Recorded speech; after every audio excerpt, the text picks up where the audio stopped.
والسماء ذات البروج واليوم الموعود وشاهد ومشهود قتل أصحاب الأخدود النار ذات الوقود إذ هم عليها قعود وهم على ما يفعلون بالمؤمنين شهود وما نقموا منهم إلا أن يؤمنوا بالله العزيز الحميد الذي له ملك السماوات والأرض والله على كل شيء شهيد إن الذين فتنوا المؤمنين والمؤمنات ثم لم يتوبوا فلهم عذاب جهنم ولهم عذاب الحريق إلا الذين آمنوا وعملوا الصالحات لهم جنات تجري من تحتها الأنهار ذلك الفوز الكبير إن بطش ربك لشديد إنه هو يبدئ ويعيد وهو الغفور الودود فرعون وثمود بل الذين كفروا في تكذيب والله من ورائهم محيط بل هو قرآن مجيد في لوح محفوظ صدق الله العظيم. turagushima kuri Imana y'urukundo, turagushima kuri Imana ivuga bikaba itegeka bigakomera, turagushima kakanya kwiyikwana natwe mwami mu izina rya Yesu Kristo. Reka presence yawe boneka hano mwakino kibanza, ubwiza bwarwo butwikira mwakino kibanza mwami mu izina rya Yesu Kristo. Uza kuvuga mu izina ryawe mwami, ntabari wavuga uruza kwivugira maze akubereka inyamajwi. Reka kwere lance vora wivugire mwami mu izina rya Yesu Kristo. Bisho twaze n'imbaraga zose z'umwiza mwakino kibanza, imbaraga zose z'amajini zoza ahantu mwami mu izina rya Yesu Kristo, reka zifatwe mwiri data bagikomeza kwesha cyubahiro maze ijambo ryawe riza kuvugira ngaha ze kubera ijambo rifite ubushobozi ishura nganje bikomeze ko bivyawe mu izina rya Kristo tubisavye amen. Ona mizingo y'ibitabo izinguruye yako mpande zose barutangure n'igikorane cyacu. Icigwa kino munsi kiravuga ngo imigigwa igigwa n'abayisilamu ni y'ukuri n'inkomoko yayo ni y'ukuri, nico cigwa kiri ngaha. Imigigwa igigwa n'abayisilamu n'inkomoko yayo ni y'ukuri. Okay. Nuko rero muze mwiyumvire iyo migigwa ko ariyo by'amigenzo, gufukama, gusenga tano, ibintu byinshi cyane bagira mucabibona abigisha bari ngaha baza kutubwira umuco wavyo, ndibaza yuko muze gutahura neza. Nuko rero reka bamaze gusenga mu mpande zose, hasigaye yuko duhagurusha umwigisha aje adushire ku mugaragaro atubwire neza ico migu isobanura nuko ibaho n'ugitabaho. Mwigisha karibu cyane, utubwire utwigishe utwereke neza abantu bari ngaha nyene bagende batahura neza y'amigenzo yabo. Hari abatabizi babona babunamuka byose nje cyabaza ndibaza kugira ngo bagende batahuye neza. Rero karibu cyane, iminota yawe 20 uyikoreshe neza kugira ngo abantu ngaha batahure. Kaze mu izina rya Yesu. Namwe mugurura amatwi mwumvirize ibyo mwigisha aza kuvuga. Nituri umupira ngaha samate yatere oyaye twaje no kugira ngo twumve amajambo y'Imana.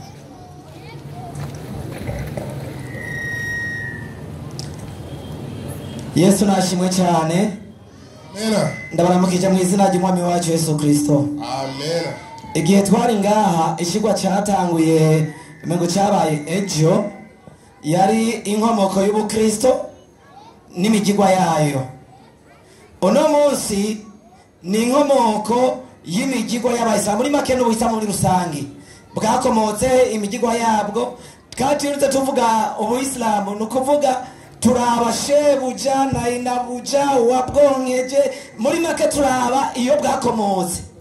Haleluya. Amen. Muri make rero turashobora kuraba iyo mana y'abayisilamu iyo yakomotse, turashobora kuraba Muhammad iyo yakomotse, ivyo bakora iyo byakomotse kugira tubone neza ko byakomotse ku mana. Yesu nashimwe cyane. Amen. Aho nza guhera muri Korani 38 ku murongo wa 5 cangamuka. Korowani 38 ku murongo wa 5 umurongo waho wa 5 mu busobanuro oya mu murongo nyene 38 avuga ngo iki? Reka dusome umurongo twumve uvuga. Yesu aguhomogisha uravuga uti ngo iki? Uravuga uti avuga ngo iki?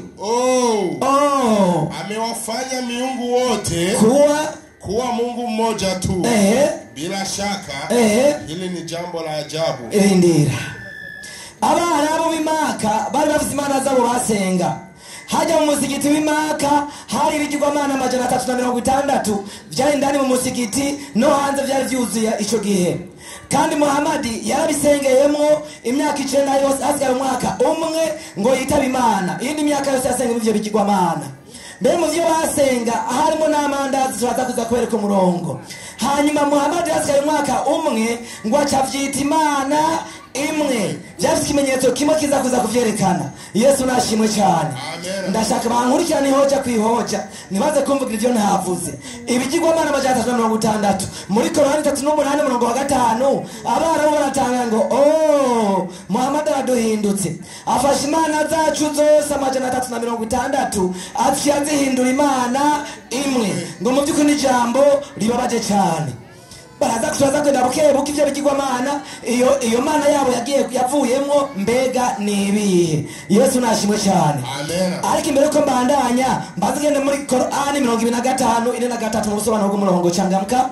Haravuga hati avuga ngo kimwananje Waarabu kwa ujinga wao genda bukebuke ngo Abarabu handi Muhammad akomoka handi Islam kikomoka ngo kubujuju bwabo kwa ujinga wao wa kuabudu chungu ya miungu. Mkora kwa basenga ibigirwamana byinshi walikuwa baadhi yao wakiona chochote kile kikawapendeza kukiabudu. Ngo ikintu cyose kimeze neza bacha bafana bakagisenga komeza. Hata andazi lililokaa kwa sura nzuri gezaho ngo Abarabu Muhammad yakomotsemo ngo babonye n'igitumbura gikoze neza kiyagayaga neza bacha bagishimbira bakagira gute bakagisenga.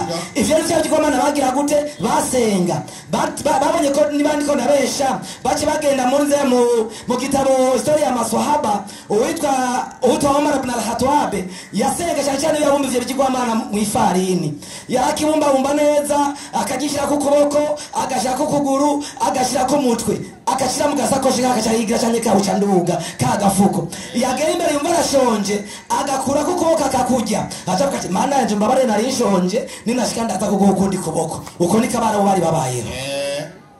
Niko bari babayeho kandi aravyemeye. Aravyemeye cyane kandi Imana igweza kiri cyane. Hanyuma ivyo bigirwamana rero 360 babihinduye mu kigirwamana kimwe gusa. Ico naco nikiye mukore muaminifu kitabo cya 3 n'icya 4 paji ya 74 hadisi amajana 130 cangamka. Mkweli muaminifu paji ya 75 hadisi amajana 130 ikigirwamana basigaranye cyahindutse Imana imwe nikiye cangamka. Hadisi amajana 130 iravuga iti ahavuga ngo iki? Jiwe jeusi ibuye girabura cyane cyo bita mu cyarabo haja la aswad ni kuume kulia ya Mwenyezi Mungu. Umviriza ngo iryo buye girabura riri hari Imaka, iryo buye ryabo girabura riri Imaka mu musigiti w'Imaka ngo ni kwa kuboko kukuryo kw'Imana yabo teremka katika ardhi kuri ngaha mwisi komeza basi atakaeligusa kafungamana basi kafungamana na Mwenyezi Mungu. Okay. iryo buye ryabo ryirabura riri maka sindagira kurivuga ndaza ko ngwanya kurisigura ngo uzogenda akagirwa amahirwe yo kurikorako ngo azomenye ko agumbiriye imana yiwe bisobanura ko imana y'abayisilamu kiyagiye buye cha ujahiliya yari rya Hajar al-Aswad n'ayamandazi Muhammad amaze kuza hacazwamo rya buye ryirabura Hajar al-Aswad. Ariko rero imbere ko riza kuba Hajar al-Aswad imbere yaho hari ikindi kigirwamana bari bafite imbere ko gihinduka Hajar al-Aswad bacite Hajar al-Aswad bari bagikuye tora gitabo Ar-Rahiq Al-Maktum paja 37 Changamka. Kiravuga giti kivuga ngo iki Luwai alisafiri kwenda Sham. Umviza yitwa Luwai. Usomeye historia ya mtume utagusanga agira umunani mu basekuruza ba Muhammad. Yaragiye Sham. Sham ni kari ya karere ka za Syria za Efeso hari aho ni Sham. Vyagenze gute? Alisafiri na kwenda Sham. Yaratemberagiye Sham za Efeso.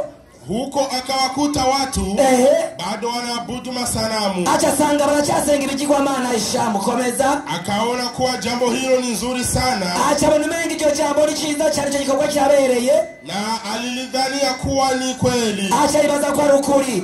Kwa sababu kubera ko Shamu ni mahali pa mitume na vitabu. Kuko kari akarere kaza Efeso hariya ari nkomoko z'intumwa n'ibitabu. Bandanya akarejea Maka. Acha garuka Maka akiwa na sanamu liitwalo Hubal. Acha tatanye ikigwamana cyitwa Hubal acivye muri Efeso niyo yagize gute yaragikuye. Ikigomana cyavuye muri Efeso cyitwa Hubal kimaze kujya cha Muhammad baca bahita Hajar al-Aswad. Mbega hariya muri Efeso ikigomana cibwe n'abayisilamu cyitwa ngo iki tori vyakozwe n'intumwa 1934 Changamka. Leta mandiko ivyakozwe n'intumwa 1934 leta mandiko ivyakozwe n'intumwa ikigabane ca 19 Changamka. Murongo wa 34 mwarimu 34 havuga ngo iki 34 haravuga hati ngo iki ndasoma mu izina rya Yesu aguhumugisha haravuga hati ngo iki ariko bamumenye ko ari umuyuda bamenye ko Paulo ari umuyuda bose basemereye icyarimwe bamara nk'amasaha abiri. Komeza bati Arutemi y'Abanyefeso irahambaye. Arutemi y'Abanyefeso iragize gute? Irahambaye. Mu mwanya mu masaha 9 ku muziki batavuga Allahu Akbar. Allahu Akbar. Bisobanura ngo Imana irahambaye niyo. Abanyefeso nabo ngo Arutemi irahambaye. Yandi Allahu Akbar ivuye muri Efeso. Yitwa Arutemi. Ije Maka ishinduko kajiwe Jeusi. Hallelujah. Amen. Ana kurabana. Mwovuko tuko turagenda. Yesu nashimwe cyane. Amen. Hallelujah. Amen. Amareka tuzasuzuma rero imigirwa yabo, inkomoko y'Imana yabo yakomotse mu bigirwamana. Mwije bigirwamana Arutemi irimwo yibwa n'uwitwa Luwai agira umunani mu bisekuza byande bya Muhammad sallallahu alayhi wa sallam. Imana imuhabaho n'umugisha hari ahantu yibereye cyako yo muhagahengo. Hari yanyene hasi. Twibandanirize. Yesu nashimwe cyane. Mbega inkomoko y'imigirwa y'Abayisilamu ikomoka hehe? Tugende rero ugusenga kwisonzesha kugenda Maka. Mbega bija hehe? Tori gitabo ulimwengu wa majini paji ya 31 Changamka. Kitabu ulimwengu wa majini leta maandiko ukurasa wa 31 havuga ngo iki ibada iwe kwa ajili ya Mwenyezi Mungu tu ngo gusenga kuzoba kw'Imana yonyene. Jambo hili ngwiri jambo limesababisha wasio kwa Waislamu kuikashifu dini ya Kiislamu kwa kudai ni dini ya majini. Mwumviriza ngwiri vyo kuvanga gusenga kuzoba kw'Imana mu rudende kwatumye abatara Waislamu bacoza idini ya Islamu ngo ni dini y'ibisigo. Urubaka abatara Waislamu bacoza idini ya Islamu ngo ni dini y'ibisigo. Manuka hepfo hatupingi twebwe Waislamu tubihakana turavyemera ko ari dini y'ibisigo ntitubihakana turavyemera kwani majini miongoni mwao kubera ko mu majini muri yo mu bisigo bwavyo mu vya bisigo bwavyo wapo Waislamu harimo Abayisilamu na wala kandi hawana kitabu. Ivyo bisigo nta gitabo bigira ila Qur'ani turetse ko ari Qur'ani yonyene. Hawana mtume. Ivyo bisigo nta ntumwa y'Imana bigira ila Muhammad uretse Muhammad sallallahu alayhi wa sallam. Aha rero nariko ndavuga ivyo ariko nje ndakuraba rero ko dusanze ibisigo ni vy'Isilamu Islamu bivyizera Qur'ani bikizera Muhammad mbega karyo bivyizera rero reka ndabibaze iyi nkomoko y'ivyo bakora babikuye mu bisigo nyene cyangwa babikuye ahandi manuka hepfo aho nyene amashetani avyo bisigo wakijijini amashetani y'abadaimoni kujifananisha kwavyo kama vile kutoa salamu ngo assalamu alaikum wa rahmatullahi wa barakatuh babikuye kubiki kubisigo manuka hepfo iyo ya migenzo rero turayibona niyo ya migenzo komeza kutoa adhana Allahu akbar Allahu akbar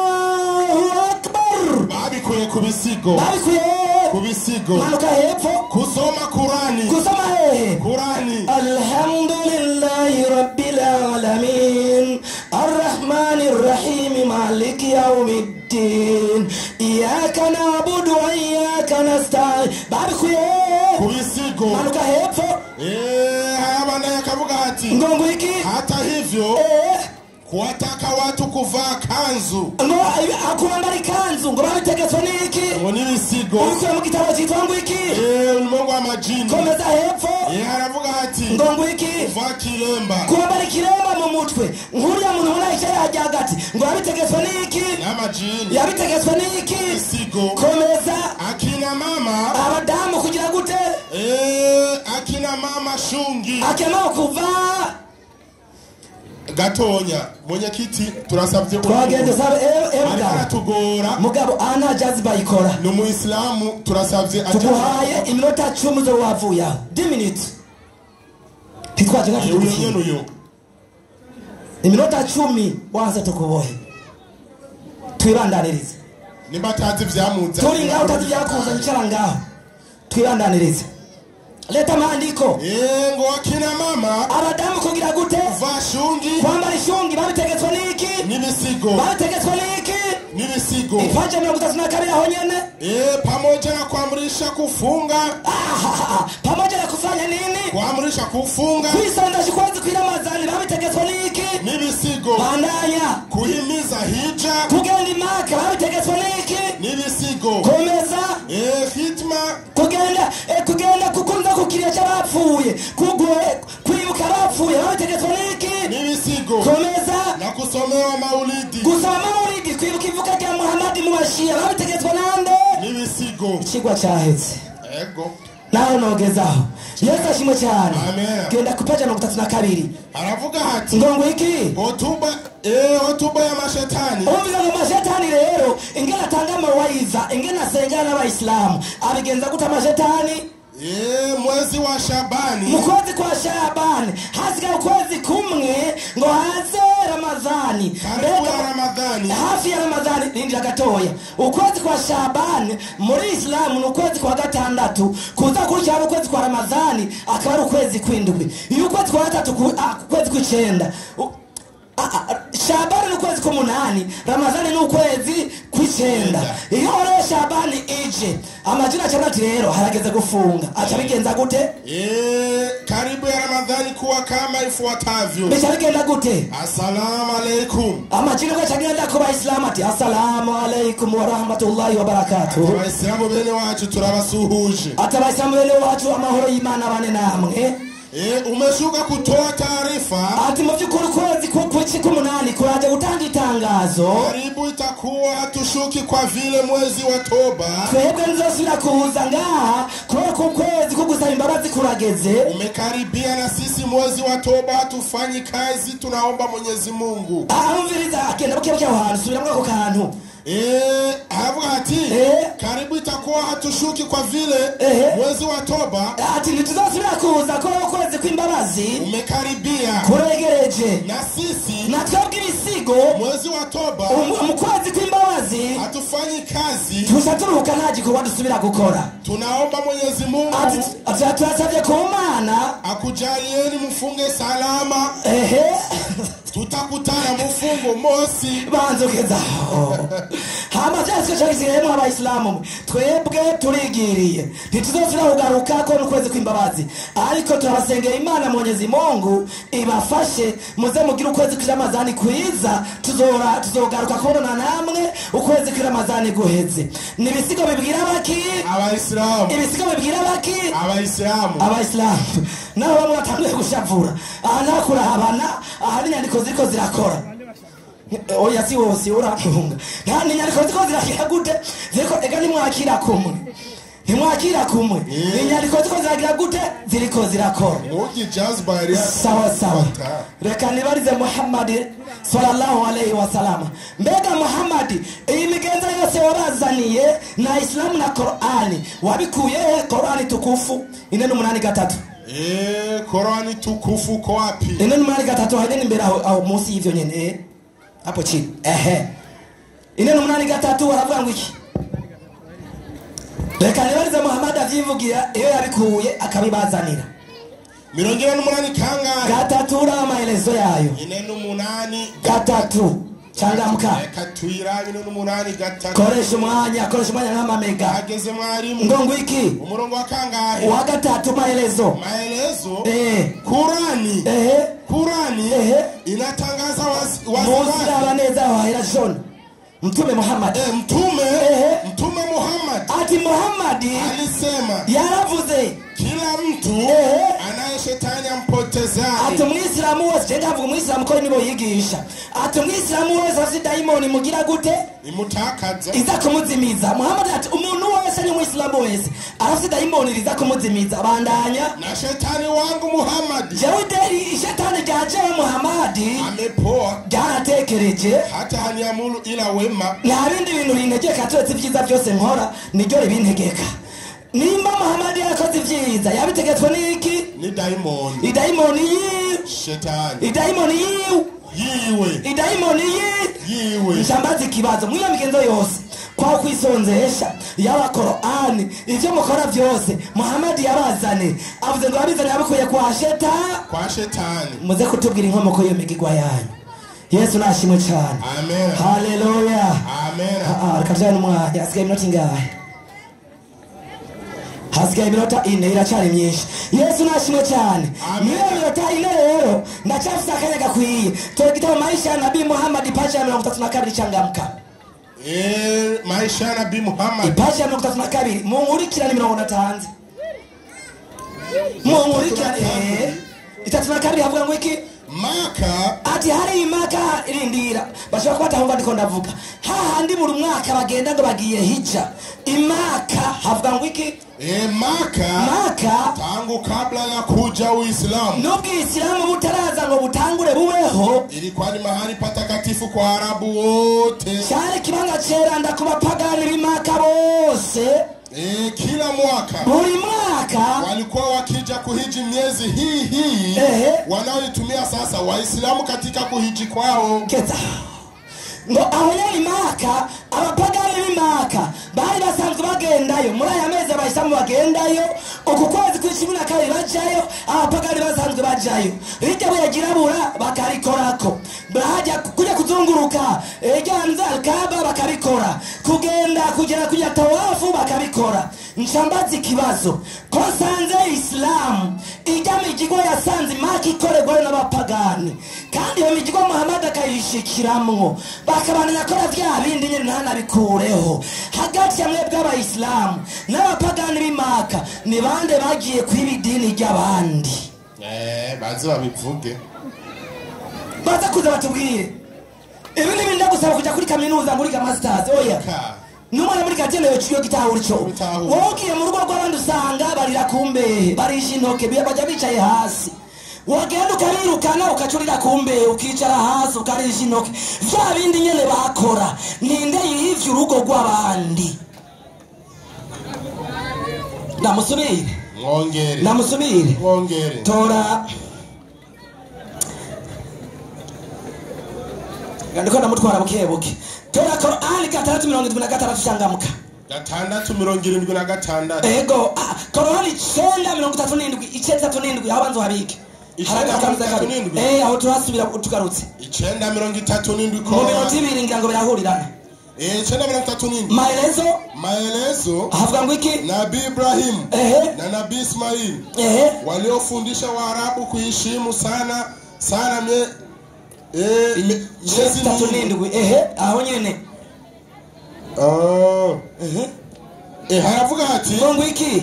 Nabii Ibrahimu na Nabii Ismaili waliwafundisha Waarabu kuheshimu sana miezi 4 hii mfungo pili, mfungo 3, mfungo 4 na Rajabu, wasifanye jambo lolote baya hasa kupigana.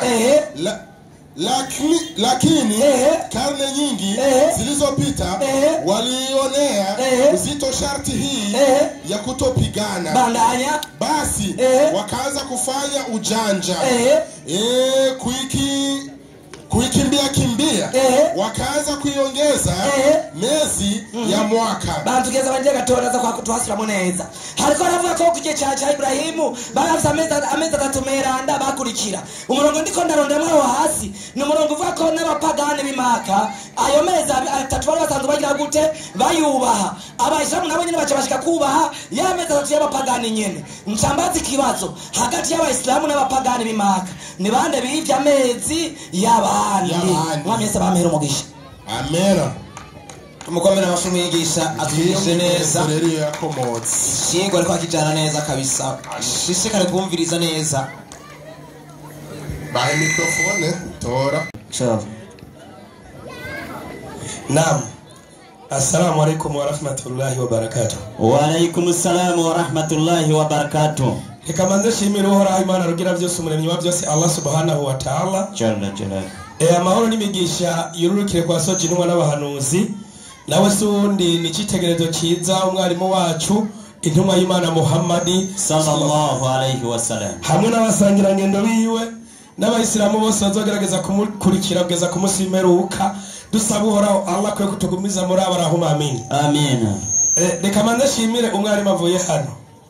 Ubu mpeje kubona igipimo cy'uvuga ngo je nari umwisilamu kumbe nigeze mu mwisilamu. Kweli kabisa. Ndavye ivyigwa yigishije ndahamya ko atigeze mu muki umwisilamu kuko nta muntu yabaye umusilamu yoza kuvuga nk'ibi navuye kuvugira hano. Wapi? Ndagwa karorero. Kweli. Yahereye muri Qur'ani 3:8 umurongo wa 5. Soma iyo nyandiko.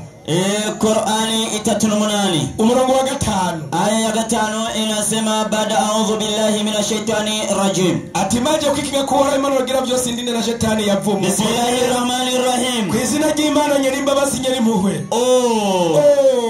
Amewafanya miungu wote kuwa Mungu mmoja tu. Atuyu Muhammadi yahitanye Imana byacu dusenga bigira Imana imwe. Aje kuvugira n'izina ry'Imana. Abantu basenga ibigirwa mana. None uyu muntu avugira abantu basenga ibigirwa mana. Uyu arigeze umusilamu. Wapi? Basenga ibigirwa mana niwe bararaye. Kweli. Uyu Muhammadi adukuye kubigirwa mana byacu. Sasa abantu bababajwe nuko Muhammad abigishije Imana imwe rudende. Bari bande? Heho nyene rimwe. Hanyene rimwe inasema Saadi napa kwa Qur'ani hii ati ndarahiye kuri no Qur'ani yo ni Imana rugira byose vuga amajambo yego yenye mawaidha ati iri nyigishi Qur'ani lakini ariko wale waliokufuru babandi bahakanye wamo katika majivuno ati baracari mu bwishime bwabo nibo baba na upinzani no gupinga cyane ko Muhammad yabigije gusenga Imana imwe rudende birabashavutsa hawataki kufuata mawaidha hayo. Abantu bashaka kwemera inyigisho za Qur'ani ko kizira gusenga amasanamu ahubwo bacatanga gutuka Muhammad ngo yaduhinduriye Imana nabanyene tumeziangamiza ngapi? Ati Imana ati twayogeje abantu bangana gute kabla yao imbere yabo wakapiga kelele wakati huo barateye indu ico gihe na uragaba mu misi ugiye kubona ibihano by'uhoraho lakini ariko wakati wa kuokoka igihe cyo kurokorwa ulikuwa umekwisha kupita waramaze kurengana we karabaye nakazi kawe istajabi. Naam. Kuajia wa mwonyaji ntiwigeze banezerwa kubona haje umugabishi intumwa y'Imana Muhammad anayetokana nao kubera ava muri batangura kumupinga komeza wakasema makafiri huyo abo bahakanye Imana basenga amasanamu n'ibigirwamana bavuga ngo iki? Makafiri wakasema, abo bahakanya banyene baravuga bati huyu ni uchawi, ni mchawi. Ati uyu Muhammad uyu ni umurozi. Nivyo ndazi urabivuga Mungu. Ngo mubeshe. Uyu nyene kubera n'umukafira n'umuhakanyi nawe ndazi arazakugaruka tukinwa y'Imana nde Muhammad. Kubera isifa yabo niyo gutukinwa ziki z'Imana no gucokora Imana ko mwavuga cyo ngiravyara. Bacha bavuga ngo abadaba rero amewafanya miungu wote kuwa Mungu mmoja tu. Atahitanye ibigirwamana byacu byose Muhammad abigira Imana imwe kubera kimwarimu. Naam. Baba babwira Muhammad bati dukeneye dusenga Imana tubona. Iyo Mana tubwira tutabona n'amaso yacu. Twebwe nayo twokwemera. Ubwo nyene Gaburiyeli gaca yuruka ku ntumwa y'Imana Muhammad.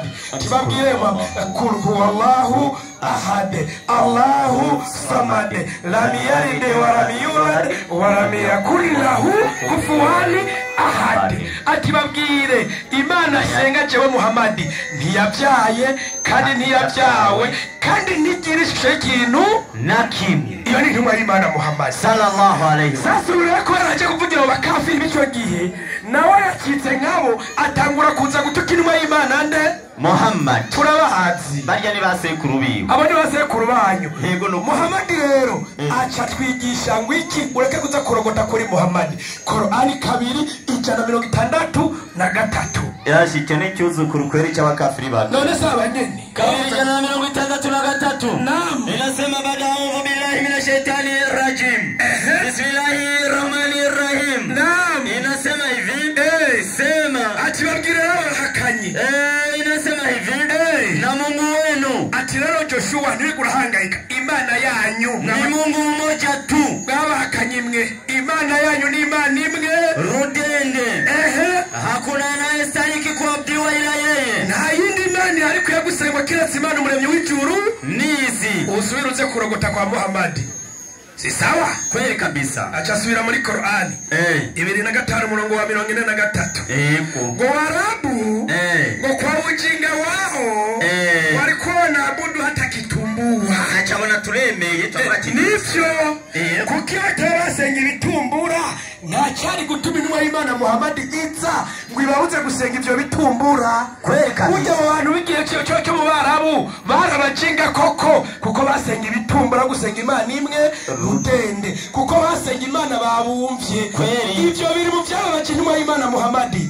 Bimaze koza intumwa y'Imana Muhammad sallallahu alaihi wasallam muri suratul Ala usomere maherezo nyarutsa 96 muri Qur'ani nyeranda. Barandire gunda naho gora nesa akanya. Kweli kabisa. Turababwira tu anasema mwalimu navuga ngo iki aya hii mpaka ya 5 ni naco catumye intumwa y'Imana Muhammad iza kubera abantu bari mu bujinga basenga amasanamu bagasenga n'ibigirwamana. Ndakubwira n'igituma ngo aratubaza ngo banda b'idini abandi nakumvise burya ndaje soma kama kwamba soma maelezo niho ndi mwana Bwana wetu mtume Muhammad ati ntumwa yacu Muhammad kabla ya kupewa utume imbere yuko ahabwa ubutumwa alikuwa na huzuni na wasiwasi.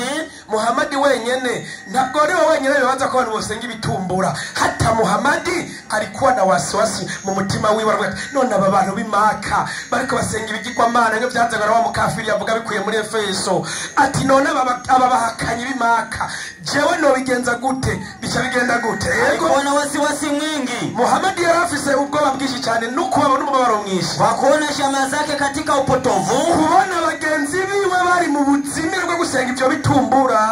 Naye nawe Muhammad haoni namna ya kuwaongoa. Akaraba ati none je abantu no batumbereza gute Muhammad ahana abandi intumwa y'Imana. Mwisho akahamia majabarini. Hama intumwa y'Imana ati Jesi no guma hamwe n'abantu basenga ibi bintu jewe ndahunze nigire kubera mu gahinga nkuko ucugenda ahantu mu gasozi ukaja kwinyegeza ati aba bantu je nitwobana nabo karibu ya Maka akawana abudu na kufikiri na kuomba. Achagenda hafi igisagara cy'Imaka atangura gusenga no gusaba bigenda gute? Mwenyezi Mungu ubwo nyene uhora Imana rugira byose yose, amuonesha njia ya uongofu, acaramwereka inzira igororotse n'ingene ashobora kuyobora babandi basenga ibitumbura. Basi siku moja igihe kimwe alipokuwa katika pango la Jabal Hira, ari muri Jabal Hira, karibu ya Maka, impande ya Maka, katika kuabudu mara ariko arasenga Imana ati Imana nyereka nkori iki ngirene bigende gute abahakanye basenga ibigirwamana bagasenga ibitumbura bigende gute.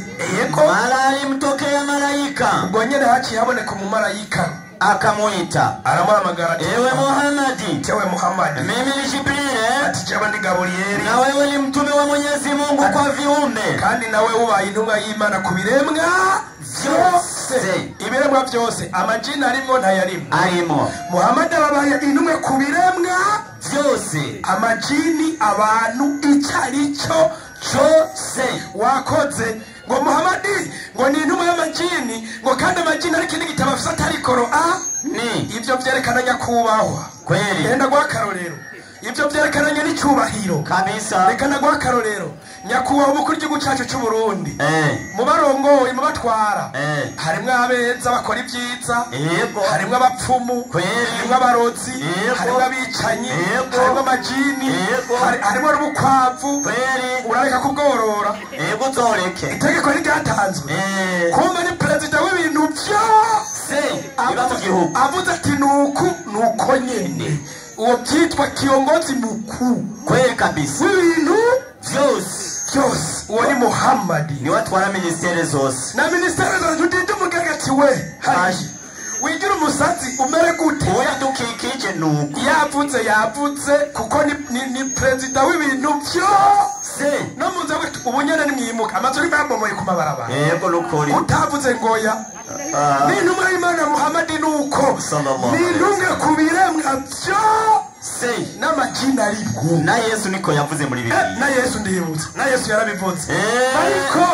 Mariko 15 iyaligigiriti igira ngo iki? Yesu araheza ababwira ati nimugende mu isi yose. Yesu abwira abigishwa ati nimugende mu isi yose mwamamaza inkuru nziza ku vyaremwe byose. Bibiliya iyo mwarahinduye, aho somye ndi Bibiliya udagira wewe, aho mwarahinduye nawe ndakwereka mu kanya ko muhindagura Bibiliya uko mwishaki kweli kabisa. ariko igivuga kigera mwigishe ibiremwa byose. Uwo ninde? Yesu. Kuko ibiremwa byose bitahura gute? Mariko 3:11 Mariko 3:11 inyandikigiriti n'amajini zimumanye nazo. amajini abonye Yesu uko zimubonye zamwikubita imbere, zaca zigenda imbere Yesu zikamwikubita imbere, nazo zigasemerera ziti uri umwana w'Imana. kwari Muhammad yatumwe ku majini gusa. Izi mpwemu zihumanye zo ninde yazigishije ko Yesu ari umwana w'Imana? Ngira ni Joshua yazigisha. Bigeze kwa Muhammad bihinduka ingorane.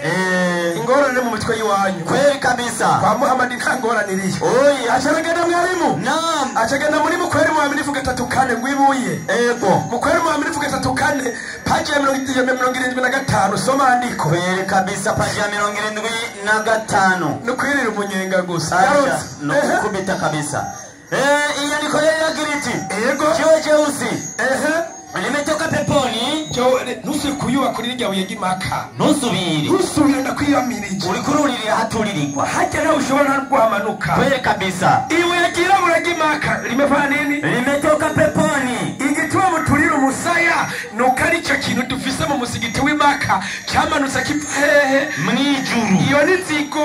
Kweli kabisa. Iyo ni nzigo. Wenye wivu wajinyonge sana, wenye wivu wajinyonge. Ikimutangaza mwarimu iyo abantu bagiye Imaka ngo bararikora ko bakavuga amajambo uze kukivuga ndakubitsa kabisa, ndakubitse kabisa. Reka ndamwihoza iryo we ryavuye mwijuru. wowe nyibushavuye wimene tugire gute? Yahure wewe ko takintu mugira cyavuye mwijuru wapi? kandi hajya hano hari umusigiti w'Imaka hajya no hagati y'isi. Kweli kabisa. Hariho nicyo twita centre de gravité de la terre, nta n'indege iduga mu kirere. Icyo nabyuzi wewe navyazi icyo kuyubira utazi ngo wari umusiramu nahoshwe kubera rijyabuye rijya reka rikore ko riramukorako nta n'indege ica hejuru yayo. oya n'inzira y'Imana ndakurahiye. Acaraza mwarimu ndiyo agendamo yacagenda muri Shamu muri Al-Hikari Maktoum paji ya 37 ngo witwa Ruhayi ngo yaragiye azana ibisanamu ngo abishyira mu musigiti ngo Muhammad nawe aza kusenga ngo biriyo ngo nitwerekane ngo Muhammad ngo yabikuriyeyo siko yavuze mwarimu niko yavuze acavuga ngo Muhammad kandi yaragenda kuja kuzunguruka harikamba ngo birimwo urumubeshi mucacanye wewe ntiwigeze ubona umusiramu wapi inuma y'Imana Muhammad agitangura kwigisha Imana imwe rudeni Maka basogokuru bawe bakafiri baramwirutseko Muhammad arahungahungira Madina kabisa imyaka yamaze urayizi hari hijari bwako yagiye kugira hija avuye Madina niho yaje ko harika abakanyayo babonye baracibaza ico bagiriyeyo wena ngo horo umusiramu turamuha kuntu babisenyaguye uri kurikiranya imyaka yawe Muhammad ari Madina ngo yasenge ibigomana by'Imaka wapi ariko numva ko nzi wigisha atabyuzi yaragiye kurunguruka mu musigiti byarakunaniye bana y'inyandiko inasema naam baadaye Ruwaya alisafiri na kwenda Shamu uyu Ruwaya yagiye Shamu acha tubwira ngo ni muri Efeso atubwira ngo hari n'igitabo cy'Imana y'ingoreka abantu bavyita muco muri Efeso muri Bibiliya ni bana nabo iyo Mana yasomwe muri Korani y'ingore yasomwe muri Bibiliya kumbe ya Mana yari Imana y'abakirisu acha tubwira ngo kumbe ngo Muhammad yagiye kwibanga Imana ngo ntuze Ruhayi yagiye kwiba Imana y'abaki ngo y'abakirisu bo muri Efeso none ubishago no bafise ninziko ibigiko by'Imana byanyu Ruwaya yagitwaye kimwe agitwara mu musigiti w'Imaka mbere biranagwira bimaze kugwira bigenda gute aho nyene page ya 37 mbe Muhammad abo gukunda kuba ivyo bigirwa Mana vyogenda gute so minyandi inasema mjumbe wa Mwenyezi Mungu Subhanahu wa Ta'ala naam alipoiteka Maka amaze kuva Madina gafata Maka alikuta pembezoni mwa kama masanamu 360 yasanze hari ibisanamu 360 harico nabaho ndiyakuye mu bakirisu muri Efeso kumeza akipita akiashoma kwa fimbo yake Muhammad gusaruza ubushobozi ngo niba kojeje ko gutya cacagisha na kuyangusha yote arayahenagura yose yanagenda rakaya masanamu yose kisha hanyuma akamrisha yatolewe nje ya msikiti acha babwira ati muyasohanza y'umusigiti na kuchomwa moto inuma y'Imana Muhammad arategeka ati nimuyaturi ishapa fise bamutuririye Imana bakuye muri Shamu uyoyohe oya nukuri ategeka gushapura ko Imana tsiba barazituriye Muhammad yego kweli kumbe kiyesanga ikinahora Muhammad nukumuturirira Imana ziwe kweli ihangane cyane wiyaho oya nukuri Muhammad niyemera ibigirwa Mana kweli ipu acagenda mwarimu ndio aja muri Qur'ani libata rindira yego nukuri ngwa majini gitabo cy'amajini uri mwego wa majini page ya 31 page ya 31 yarutsa mwarimu inasema hivi gaje ngahe ya 3 ni mike nyarutsa ibada yo kuashiria Mwenyezi Mungu atamasengesha bakwizira gyora Imana rugira jambo hili limesababisha wasiokuwa waislamu kuikashifu dini ya Kiislamu naam kwa kudai ni dini ya majini kuvuga ngo Kiislamu ni dini ya majini ni mwarimu urandabira mu Bikorinto ba mbere hatupingi ati ridupinga kwani majini kwani majini ngo majini miongoni mwao wapo waislamu nivyo aha ndira aha niyabeshe aha niwabeshe umwisilamu bisigura kwigisha bugufi musi y'amategeko y'iki y'Imana kandi no mu majini hari ayemeye ko yasara umwana w'iki w'Imana ku bumenyi bw'aba bakristo kumbe nawe yemeye iki yemeye Imana yaciye yitwa makristo natwebwe nk'uwaje kemera Imana imwe rudenda ayo majini cyatwata majini yemeye iki Imana kandi yakurika inyigisho z'intumwa y'Imana nde Muhammad n'ubu nyimba nyumva ari hano majini sindabonesha amaso naze nayo yemere ko Imana ari imwe rudende ni sawa ari ngorane nani ngoraniri yeka sasa kubera ko imeze uko 10:14 Abakorinto ba kabiri 11:14 Abakorinto ba kabiri naam inyandiko iragira iti kandi murabumera Korani ikirundi ivyo ntibitangaza kuko 5:6 na satani kuko na satani yihindura marayika w'umuco ngo amajini ngo yihindura ngo shehe ngo agatora azana bagakora ibyo abasilamu bakora nibyo kweli kubera na shetani yihindura marayika w'umuco kugira ngo aze kuzimiza iki abantu none mwe ko mwazimiye yoza gukora iki nayo so wayitoye azana no kumbe ni satani none wamwumvise wa shetani yatoye azana naryo ryari jini 5:6 namukoro acavuga ngo gukaraba no gutabaza twabyigishwe n'amajini nimwahagurukira isengesho ni Imana yadutegetse tiyamwe abemera imwe hagurukira isengesho mukarabe mu buranga bwanyu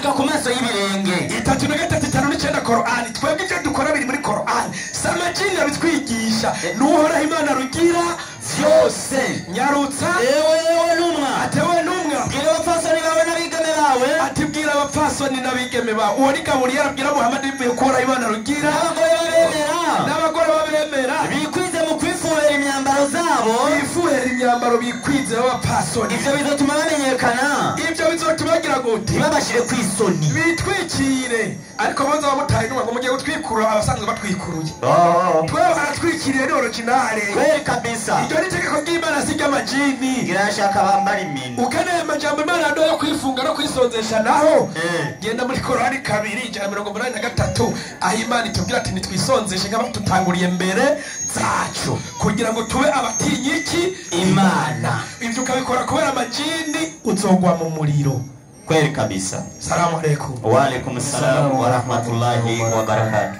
Ndibaza icigwa cagenze neza abari n'amatwi bariko barumviriza n'imishahandazi ikora neza